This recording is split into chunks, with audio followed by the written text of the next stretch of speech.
On the manifestation of Senator Pangilinan, in the exercise of the Supreme Court's judicial review, wala po siyang dinidefeat doon. Hindi niya po kinukuha yung sole power of the Senate to try and hear impeachment cases. Hindi rin po niya kinukuha yung exclusive authority ng House to initiate impeachment. Dito po sa desisyon na ito, kung kinakailangan ulitin po o ulit-ulitin pa, ang sinabi lamang po ng Supreme Court, yung process, yung procedure hindi natupad. Ang dami po niyang hiningi, kagaya po ng binanggit ko na, ayaw pong ibigay. Yun naman pong mga tuntunin ay hindi naman po sinunod. Katulad nga po nung immediate referral, yung pag-refer sa Committee on Justice, yun pong pag-include sa order of business at pag-archive. Mali din po sapagkat hindi naman po 10th session day yun 11th session day. Katakot-takot na paglabag po ang aking pong inihayag sa hapong ito. Wala naman pong gustong magpatibay at o kaya sansalain o kaya sabihin na mali ang aking sinasabi. Andito po yung kopya ng order of business na pinagbasihan ng Solicitor General na kung saan sinasabi po niya na yung 4 na impeachment complaints in-include daw po sa order of business. Tingnan po ninyo, wala kahit isa. Ang ginamit po nila ay journal, hindi po yung order of business na kung saan ginamit lamang po na additional reference of business. Ngayon po, kung cooperative pact na sinasabi natin, hindi rin po pwedeng mangyari yon sapagkat ang pinakabasihan po nun ay equity and fairness. Paano po yung fairness dito? Sari-sari nga pong violation, kaya nga ang paghahanilin tulad ko na nga, parang nagsaing ng kanin, talagang hilaw po Bakit ipipilit natin? Ang alternative lang po, Mr. President, gawin po natin na tama. Iluto po natin ng tama para hindi tayo magkahirap-hirap dito.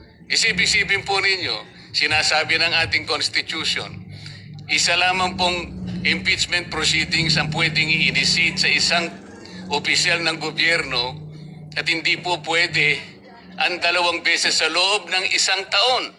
4 na beses po ang ginawa nila. At kunwari, in-archive po yung 3 para lamang palitawin na isa lang ang nabuhay.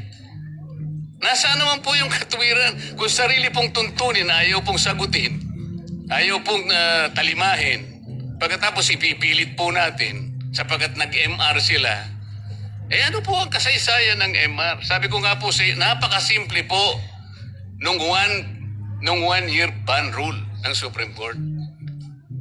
And the Supreme Court is not even obligated and expected to conduct a microscopic, a forensic and scientific scrutiny of this provision where the pertinent language and the relevant meaning is as clear as daylight, Mr. President. Ano po yung gagawin na? Hihintayin po ba natin kung ano ang magiging kalalabasan po ng MR na sa akin pong palagay, hindi po speculation, sabi ko nga po. Unanimous decision and bank decision ab initio unconstitutional, violative of due process, immediately executory. Sino po kaya kahit isa man lang na miyembro ng Korte Suprema ang magtatangka na i-reverse niya yung sarili niya? Doon po yung speculation dito. Ngayon, nakikinig po ang taong bayan, Mr. President. Nakadepende po ba ang aksyon natin? Doon po ba nakahang ang gagawin natin sa isang motion for reconsideration na sa aking palagay, matibay po ang aking palagay sapagkat this is borne out by my experience of more than 20 years of legal practice, Mr. President. Yang ibig lang sabihin nung immediately executory, sige, pwede kang mag-file ng MR. But you are wishing for the moon. Sumusuntok ka sa hangin. Yun po ba ang basihan natin kaya hindi tayo makapag-desisyon, Mr. President? Sana mayroong mas matibay sanang desisyon. Meron sanang mas matibay na katuwiran. Hindi yung pong nakasalig po sa hangin. Nakasalig po kung puputok ang bulkan o hindi. Hindi po yata gano'n ang gawain ng Senado, Mr. President.